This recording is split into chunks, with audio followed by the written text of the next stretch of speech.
Hi, Sergio.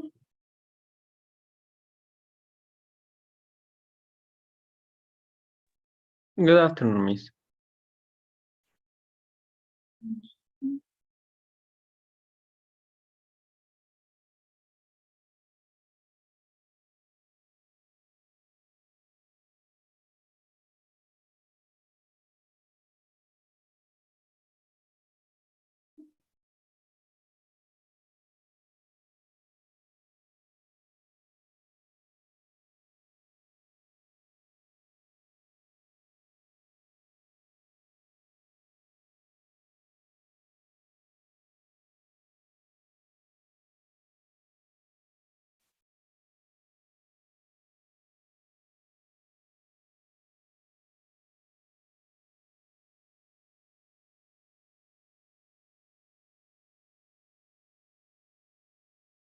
Okay, guys, so please turn your cameras on. We're gonna start today's class.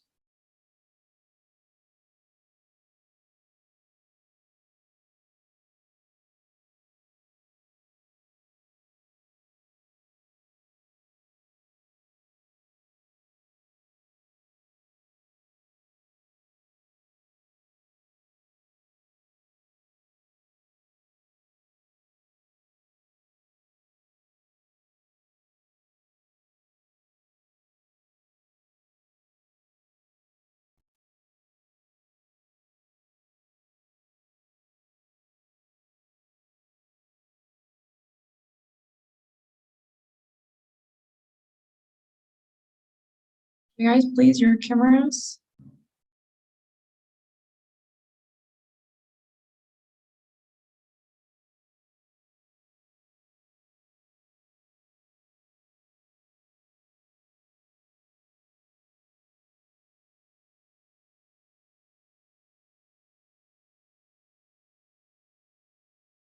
Okay, so today we're gonna start, this week we're gonna start with another section.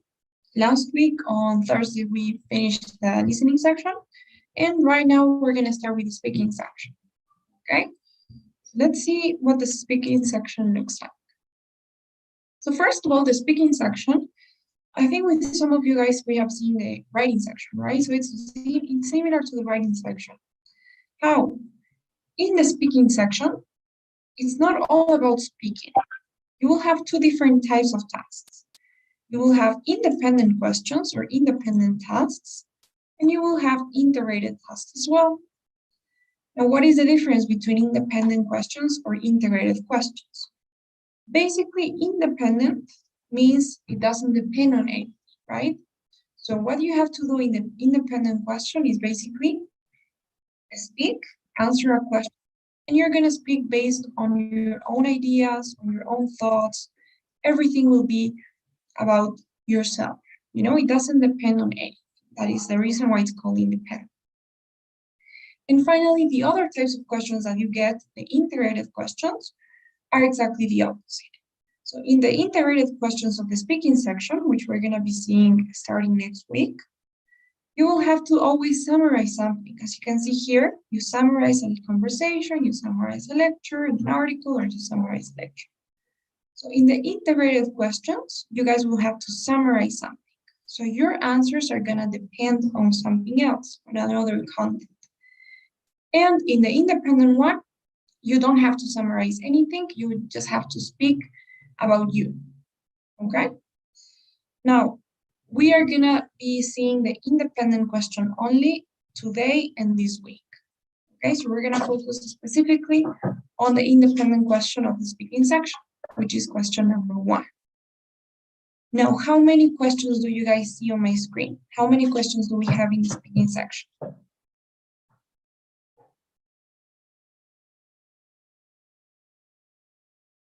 We have 4, right? We have question 1, question 2, question 3, and question 4.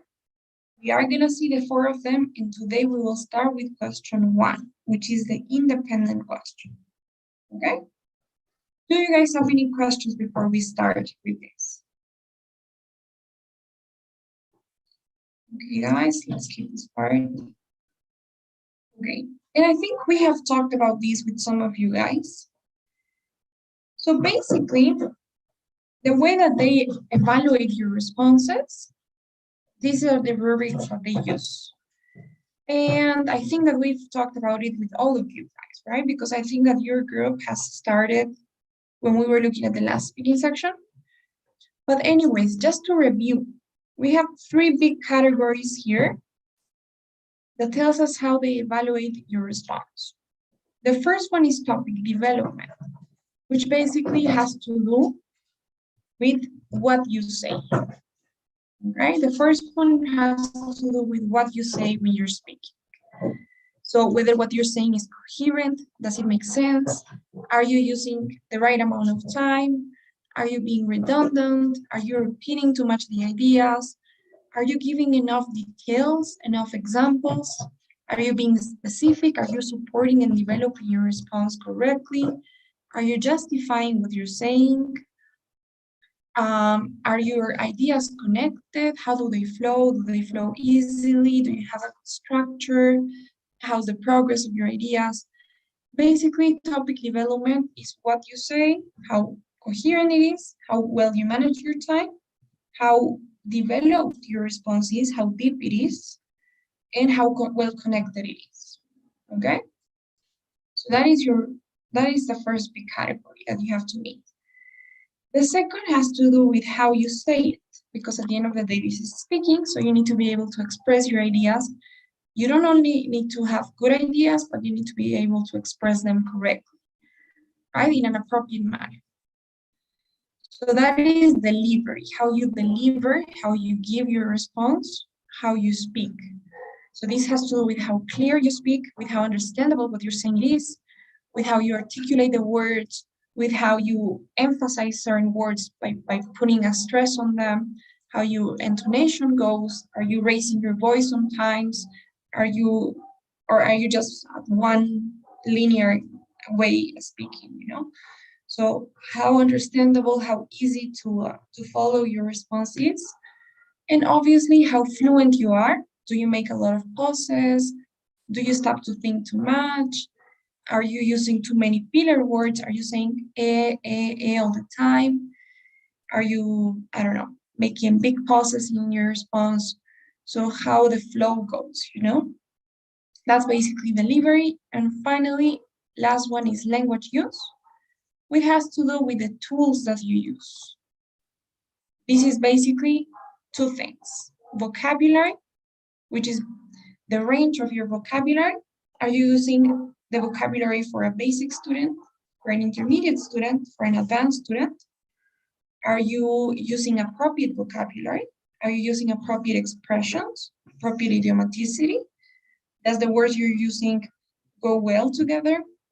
That's vocabulary. And you have grammar, of course, which is, are you making too many mistakes? Are you repeating the same mistakes all over again? Are you struggling with a specific grammar point?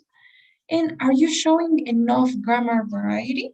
So are you showing the grammar that corresponds to a basic student, to an intermediate one, or to an advanced student? You know, so what grammar are you using in your response? And that is it. Okay, those are the three things they're going to be looking at in your response: topic development, delivery, and language use. Do you guys have any questions so far, or what we just said?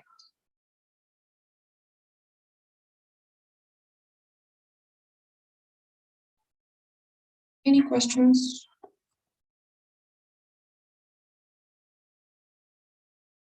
If you go online and you look for TOEFL speaking rubrics, then you'll find these PDF, both for the independent and the integrated questions in the speaking. What I had in my slide was like a summary, right? It was a summary of the TOEFL rubrics. But what you have here is the actual document that the ETS gives, so that you can see the way that they're going to score your response is they're going to give you a score from 0 to 4, okay? And then they're going to turn it into, or convert the score into your actual final score, which is over 30. But in the beginning, they'll give you a score from 0 to 4.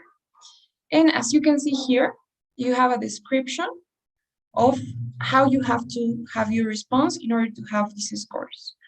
So for example, for a maximum score, to get a 4 score, you need to have these three things. In delivery, you need to meet this, language use, and topic development. Maybe we can just read the general description so that we don't waste a lot of time. Sergio, could you please read this part here?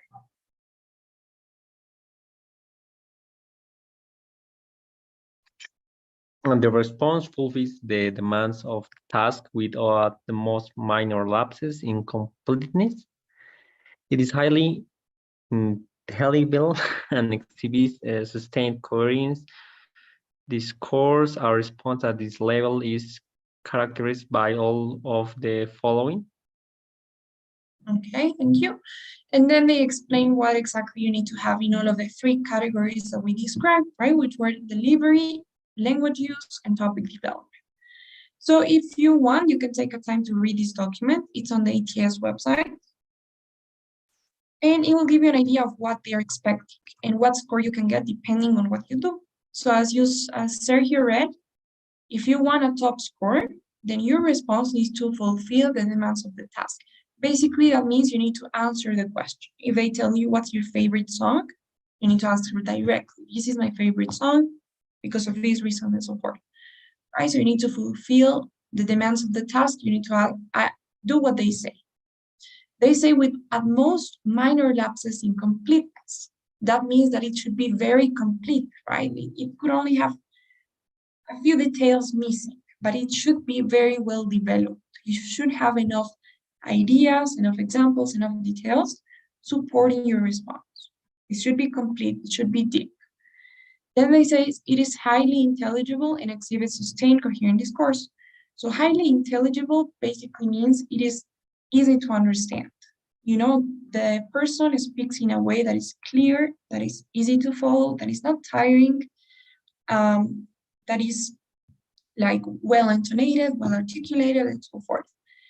And when they say it exhibits sustained coherent discourse, that means you're not saying, you're not talking nonsense, right? You're saying things that make sense, that are coherent to the task, that are well developed as well.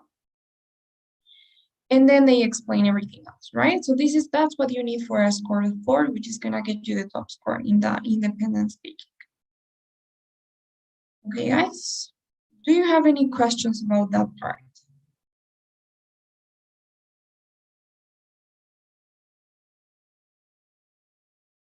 No questions? Okay, guys. Now, task number 1, which is the independent question that we're going to see today, is kind of like this. We're going to do an exercise right now. So for example, you have a few images in here and you have a few questions. Like, let's say I ask you, sir, do you prefer pizza or sushi? What would you say? Pizza. Okay, great. So do you see how Sergio just answered the question directly, right? I prefer pizza. That's it. Can you tell me why? Why do you prefer pizza?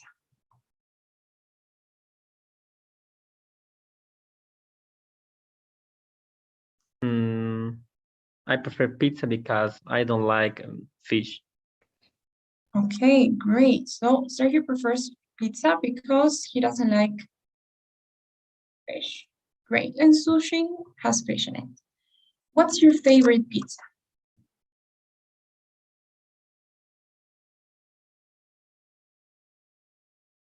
The traditional has cheese and jam.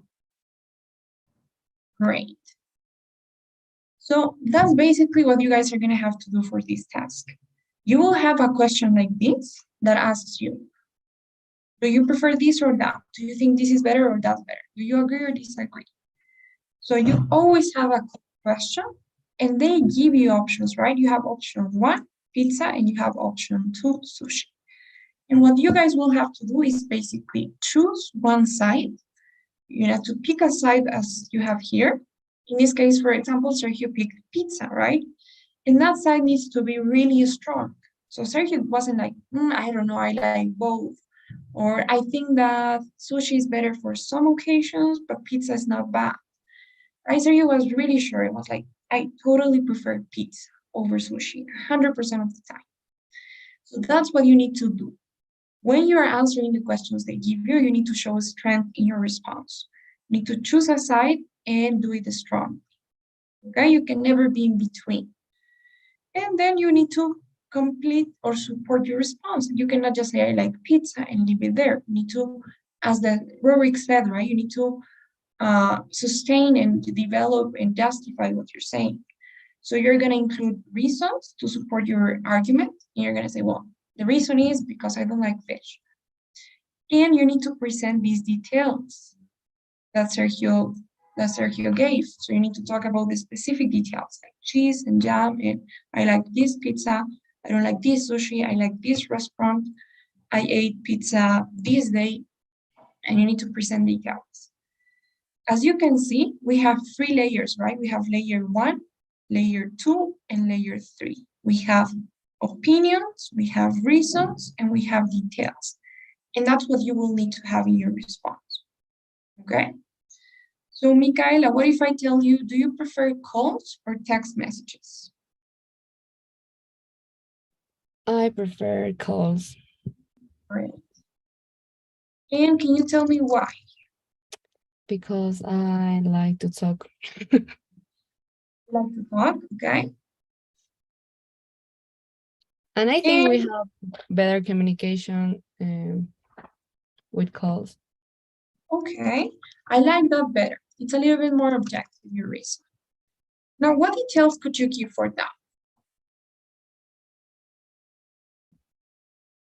What, teacher? Can you repeat, please? Maybe could you tell me about a time where you maybe texted somebody and the communication wasn't that clear or wasn't that easy? Or maybe a time when you called somebody directly and the communication was really good? So I can give you an example. Exactly. Can you give me an example?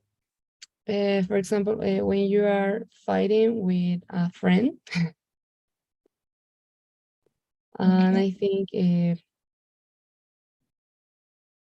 when you're talking, you can, I don't know how to explain. I don't know how do you say ser más claros? You can be clear. You can be clear Okay. in message, or I don't know how to explain, sorry. Okay. Yes, but I think I get what you mean. So yeah, definitely. During calls, you can express better your emotions and, the tone of your voice sometimes communicates something as well. And it's harder to have misunderstandings, with calls because sometimes with text messages, it happens that you misunderstand everything. So yes, maybe those could be some details. Great. Wilder, what about you? Do you prefer summer or winter?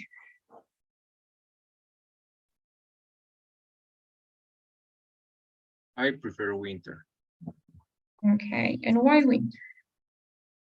so I can sleep a little bit more. Okay, and why can't you sleep on summer? In summer? Because heat is make it difficult. Okay, so in summer or during summer, the heat makes it difficult just to rest. Okay, and what details can you give me about this, related to this? Can you give me an example, maybe?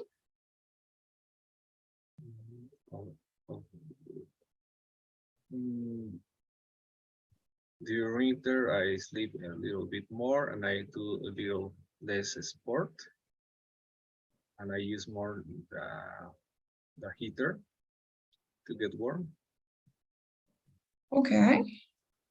So in winter, you sleep more, you do less workouts, and you use the heater to sleep. Okay. But that is not that specific, right? I would love to hear maybe more specific details. Maybe tell me, so for example, in Bolivia, the average temperature for winter is around, let's say, 30 Celsius degrees. And something like that, be specific. Or maybe tell me, for example, last summer, the average time that I spent sleeping was 5 hours, right? Something like that. Because at 6 a.m. in the morning, the sun was out, and you couldn't sleep anymore. So try to give me more details, but it's fine. And who are we missing? What about you, Gamaliel? Do you prefer, if you had to choose, would you prefer to go camping or would you prefer to stay in a 5-star hotel? Camping or 5-star hotel? Well, I like camping. The idea to stay near to nature. I like camping. I like Okay. the idea. Great. And you already told me your reason, right? So you prefer camping, or you would prefer camping if you had to choose, because you can be closer to nature. You're like, Yeah, closer to nature. Yeah. For example, 5-star hotel, maybe in front of the beach or in the city, but all time I stay in the city or town. It's the same. But in camping, you can see animals, breathe fresh air. okay, great. So yes, you're comparing. I like that comparison you're making. That's actually a good way to support an opinion, right? Remember that at the end of the day, what they said in the rubrics, what they asked you to do was to support your response. So there are many ways that you can support it. One way is by giving examples, or like Gamaliel was comparing a bit. So that's good as well. So yes, there's a big difference between camping and going and staying in a 5-star hotel. Okay, guys, thank you so much. So basically, that's what you guys will have to do for this task. As you can see, all of the questions we have here are everyday questions, right? They're not asking you something like, I don't know, something about the government per se, or they're not asking something about something technical about technology, right? Like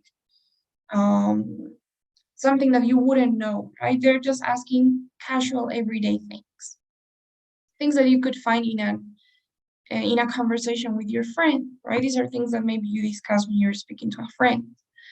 So these are the types of questions that you get in the independent question. Basically, in this question, you will be asked to give your opinion about a familiar topic.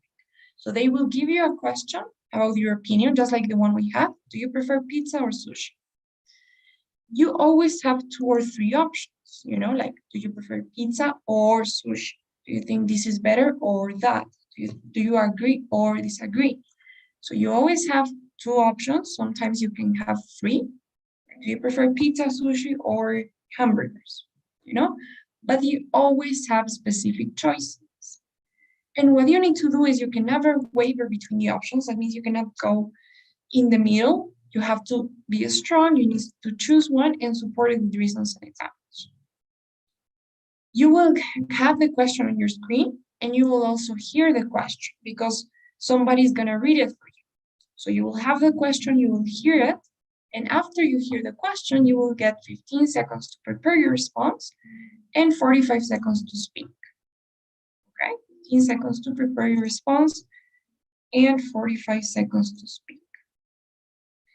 Do you guys have any questions so far?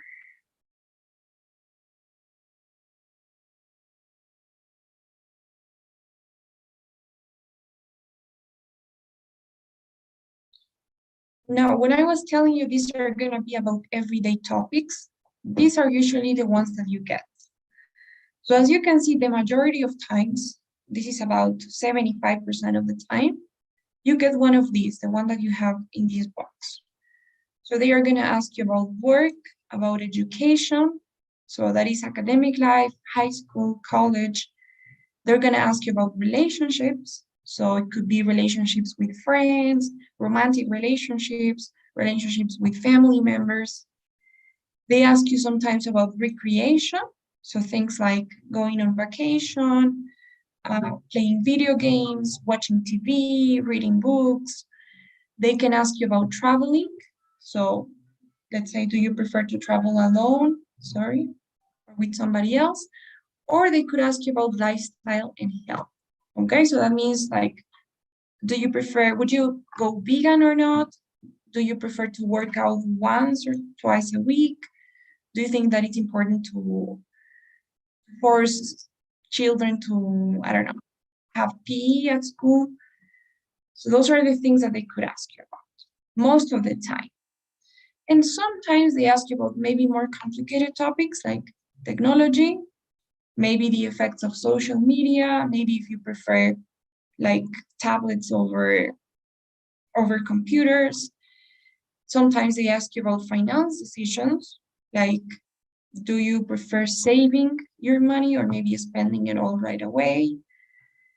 Sometimes they ask you about the environment and global issues like maybe violence, maybe pollution, and very rarely they ask you about social or political issues, but obviously it won't be anything complicated. You know, it will be something like, do you think that the government should be 2 to 4 years in, I don't know, in charge, or they should spend more than 10 years? Something like that. So it's never going to be something specific about politics. Okay, guys? Those are the usual topics that you have. Is that okay so far? Do you have any questions about this?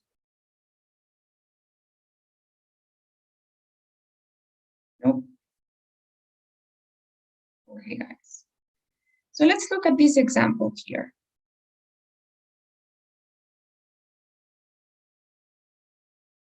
Okay.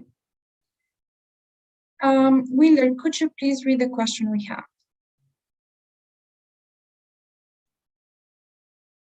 Do you think it's a good idea for children to help their parents with household chores as soon as they are old enough? Use details and examples in your response. Okay. So we have a question, right? It says, do you think it's a good idea for children to help their parents with household chores as soon as they're old enough? So what are the options here? What are the options that we have for our answer? Agree and disagree. Exactly. So you can say, yes, I think it's a good idea. I agree that it's a good idea for children to help their parents with household chores, or I don't think it's a good idea for children to help their parents with household chores. You only have those two options. You don't have anything else. You cannot say, well, it depends on their age. Sometimes it's good, sometimes it's bad. I think that it depends on the culture. You can never say something like that, right? You need to choose one side directly. So yes, it's a good idea 100% of the time, or no, it's never a good idea. Okay? Now we're gonna listen to a response, to a sample response. And you guys will let me know what you think, okay? This is obviously something that's prepared. It's not something that you can expect to look, but we're gonna use together to guide ourselves. Okay, so please just listen to this, pay attention.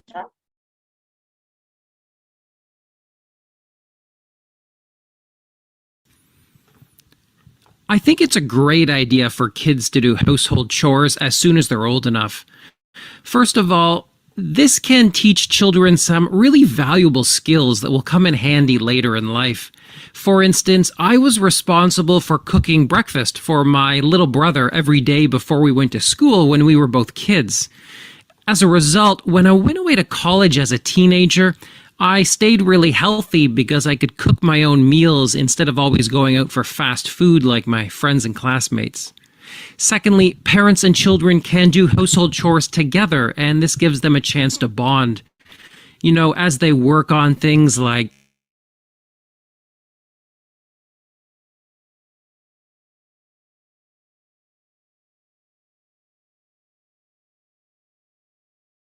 cleaning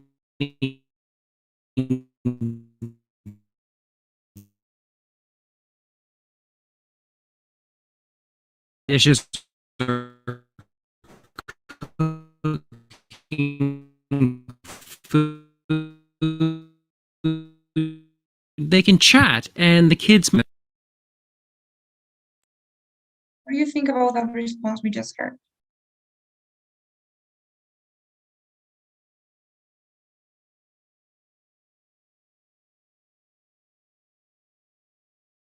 I mean, you hear it and it seems like a little bit unrealistic, right? Maybe we won't be doing something like that, but we're gonna use it as an example of, we're gonna analyze. Remember, you have this question right on the screen. You will hear the question. Okay, I wasn't sharing my screen. You will hear the question and you will have 15 seconds to prepare your response, right? So you only have 15 seconds to think about this question, and then you need to start speaking already. So what we heard, although it may have seemed like more, it was only 45 seconds of the answer, okay? This is the transcript. Let's analyze the transcript that we have.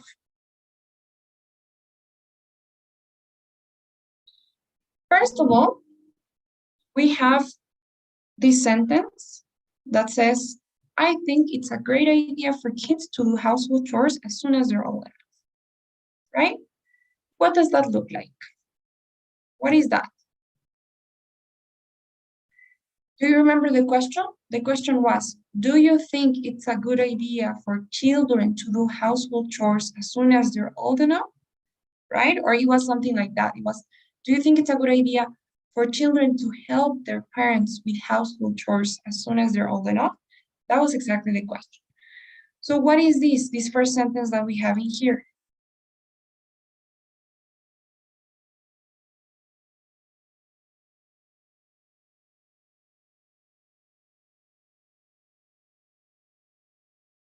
What is the speaker doing there with that first sentence?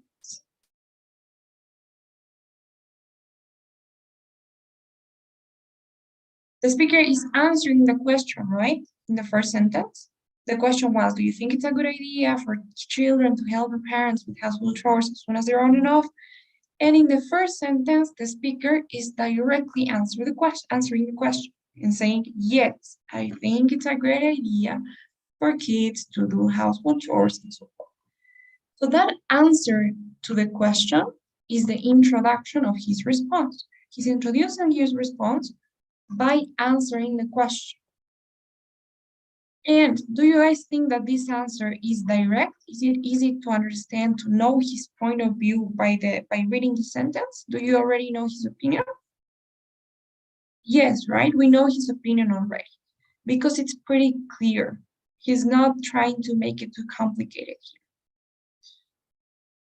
here. Okay, now let's look at other things about this introduction. First of all, he's starting with I think.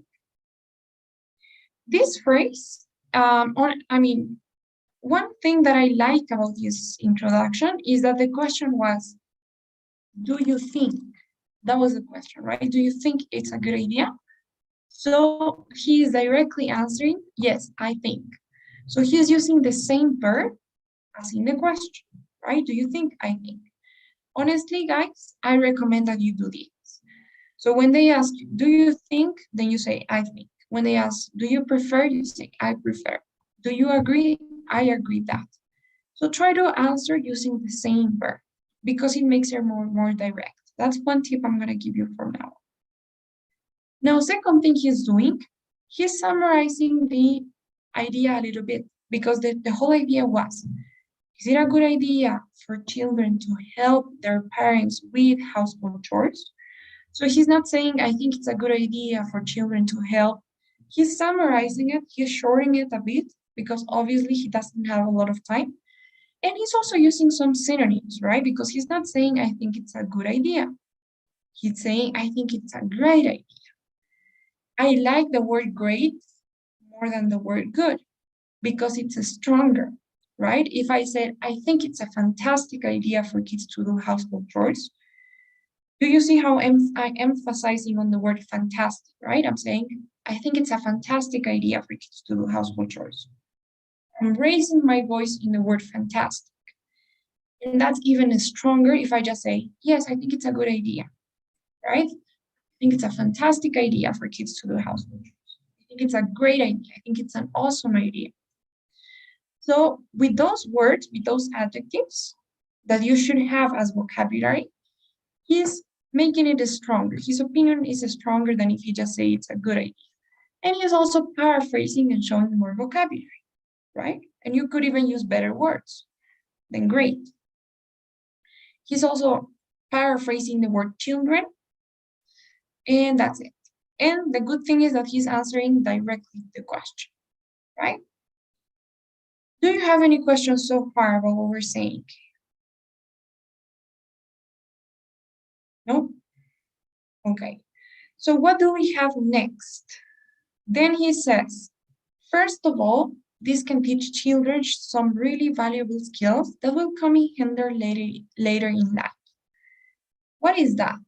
What do you guys think that is?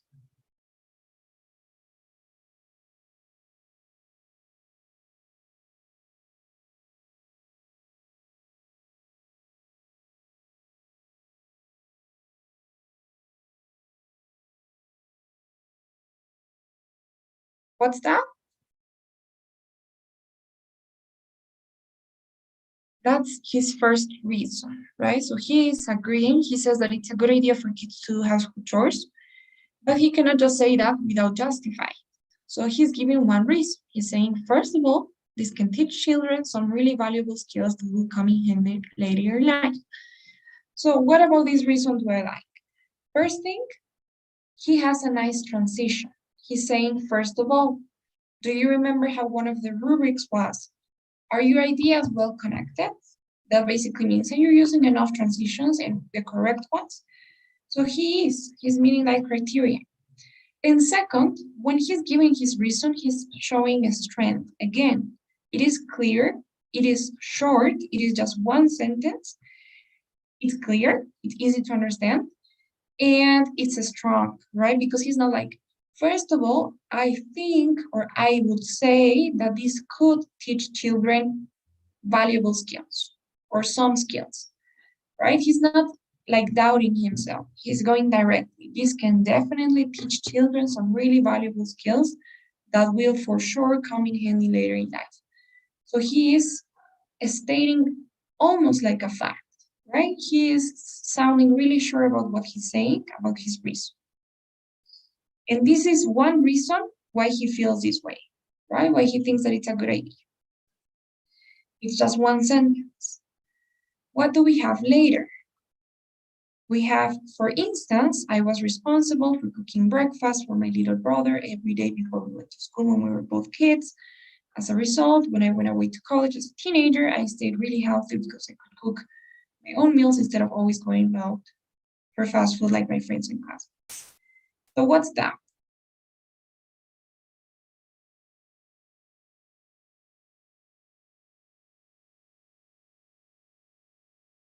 Example. Exactly, that's an example. So his example is way longer than his reason, right? His reason is one sentence. His example, you have, I think, you have two sentences, right? But you have a compound sentence in the second one. So it's like 3 times as long as the reason. And he has good specific details, right? He's saying, I was responsible for cooking breakfast. So this is one good detail. It would be different if he just said, for instance, I learned how to cook, right? He's being more specific. I was responsible for cooking breakfast for my little brother. So he's being very specific. Every day before we went to school, again, more details, when we were both kids. As a result, when I went away to college as a teenager, more details, I stayed really healthy because I could cook my own meals instead of always going out for food like my friends and classmates. So his example, do you guys think that it's illustrating his reason? That children learn valuable skills. So is cooking a valuable skill? Yes, according to this example, it is. That will come in handy later in life. Does this skill he learned come in handy later in life? Is it helpful later in life? Yes, it is, right? Because it helped him when he went away for college. So he is definitely illustrating his reason, right? His reason was that it's valuable, that they learn valuable skills like cooking that will help them later in life, like cooking during college, right? So as you can see, his example is illustrating his reason directly. He's saying the same practically, but using details.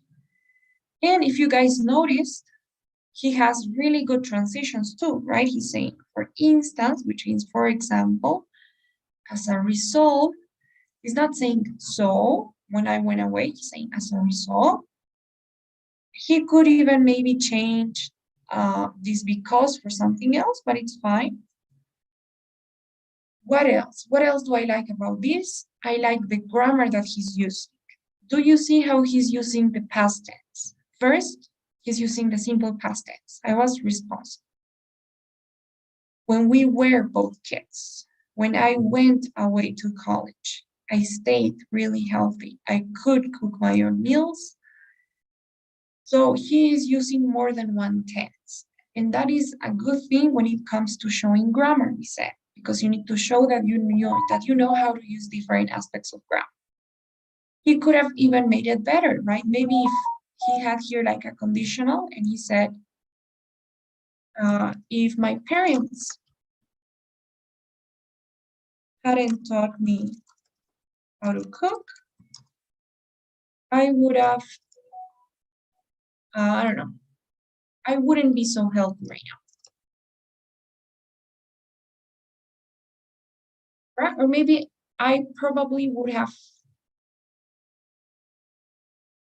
had some health problems. Or maybe there.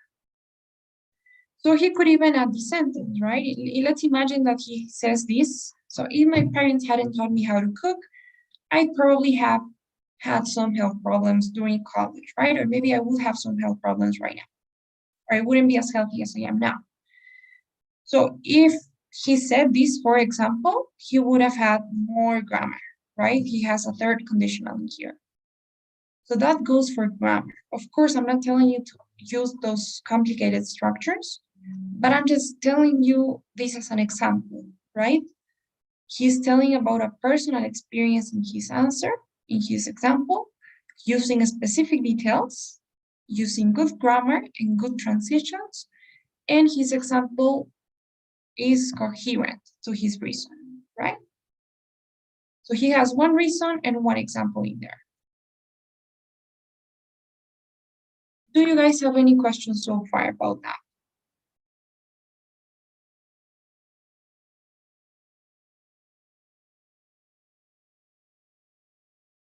No questions? Okay. Now he has a second reason and he has a second example, right? He says, secondly, parents and children can do household chores together, and this gives them a chance to bond. So he has a second reason, and he has a second, not example, but details, right? He says, as they work on things like cleaning dishes, these are details, cooking food, they can chat and the kids may open up about what's going on in their lives. So the second example is simpler than the first one. It's just like an explanation with more details, but it's fine. Why? Because he already used enough details, enough examples, enough grammar in the first one. So the second one is fine if it's short, if it's not that like complete, that explained, or that detailed, So what you guys have to do in your response. Basically, the basic things that you need to have and the basic thing that you need to do in your response are the first two paragraphs. So you just need this to have a top score, okay? You need an introduction where you state your answer. You need a reason that is short but clear and that makes sense. And you need an example that has enough details and that is coherent and it is illustrating your reason, that is well connected, and if you can, that has good grammar and a variety of grammar structures, okay? That's what you need to have at top score. You need your introduction, you need your reason, and you need your details or your example with details. That's all you need, and it has to go in that order. Is that okay so far? Do you have any questions?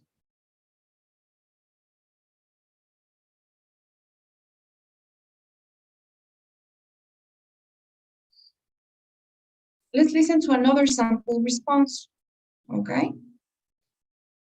Gamaliel, could you please read the question we have here? Or, I'm sorry, it's the same. I'm gonna go back here. Do you agree or disagree with the following sentence? We can learn a lot from making mistakes. So we're gonna listen to another sample response. I'm sorry. Listen to this.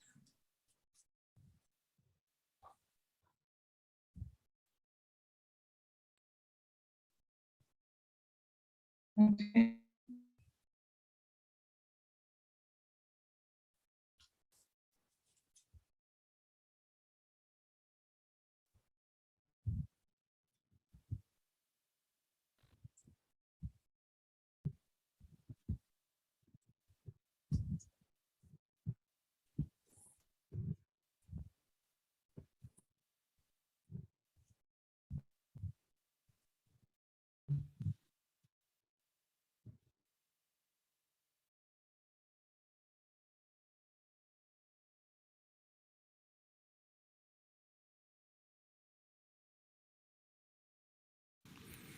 I totally agree that we can learn a lot from making mistakes.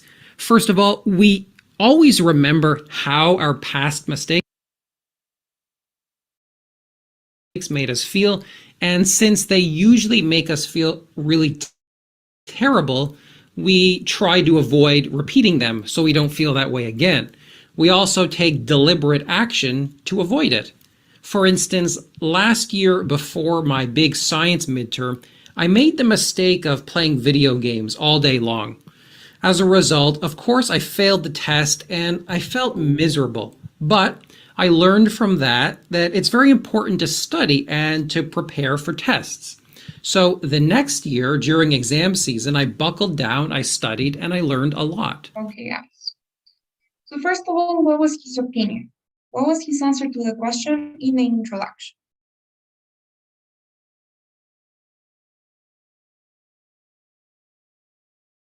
Did he agree or disagree?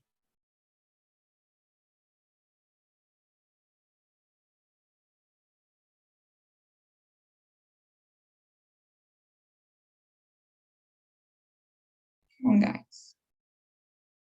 Remember the question was, do you agree or disagree that we can learn a lot from making mistakes? So what was his response to this question? Did he agree or disagree?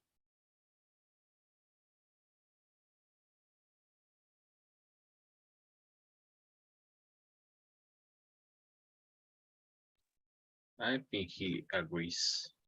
Exactly, he agreed.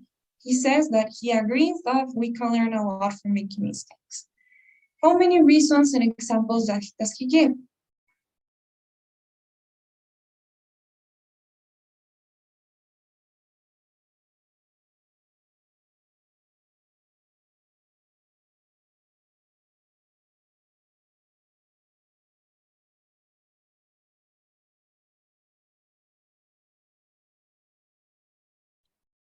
I think he talked about the past.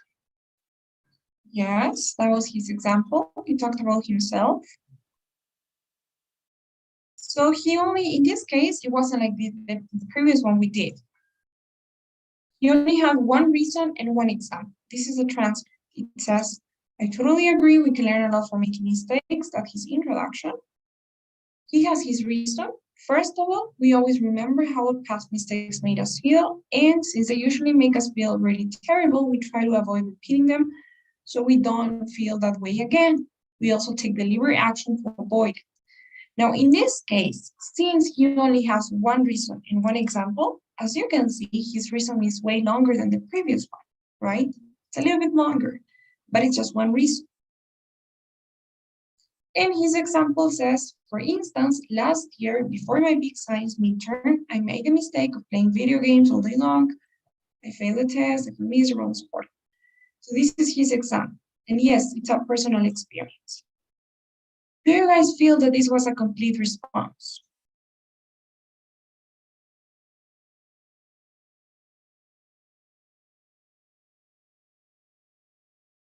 Yes, it was, okay? It was a complete response. It was a top score response.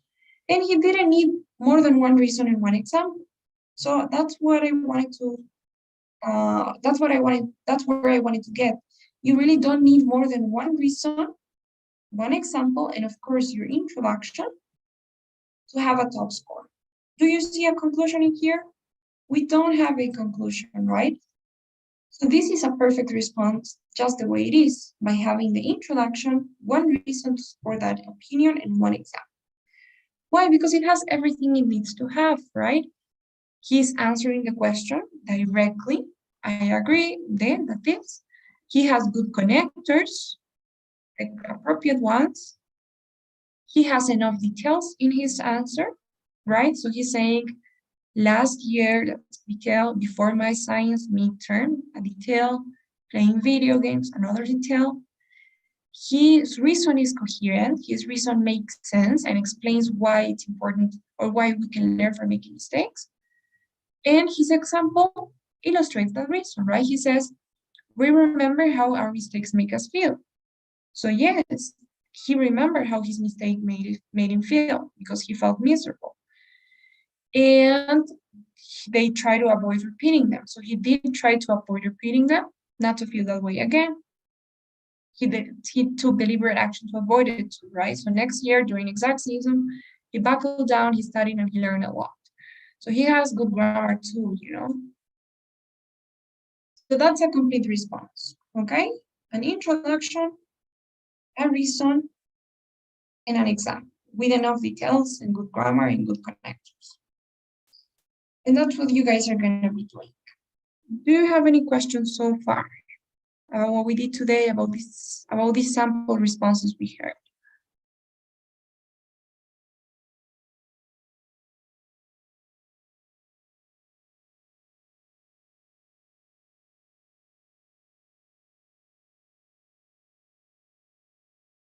Do you guys have any questions?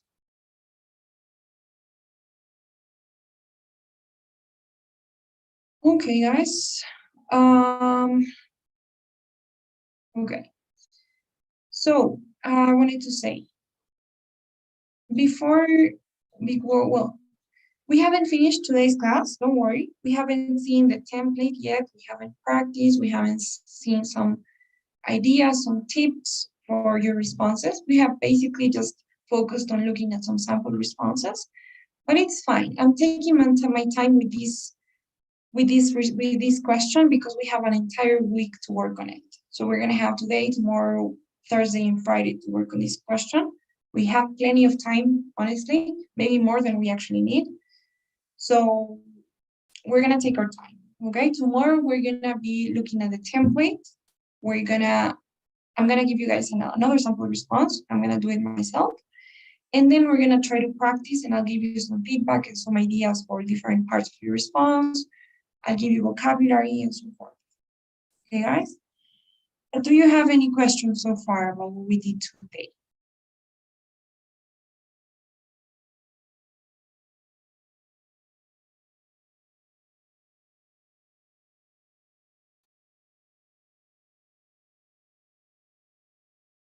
No, no questions, nothing?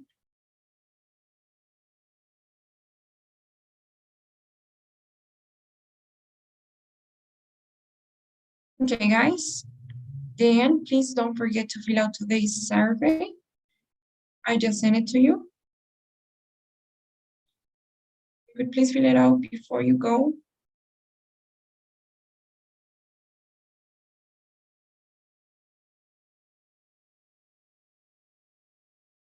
All right. Thank you so much. I will see you guys next class. See you tomorrow. Bye. Bye. Bye-bye.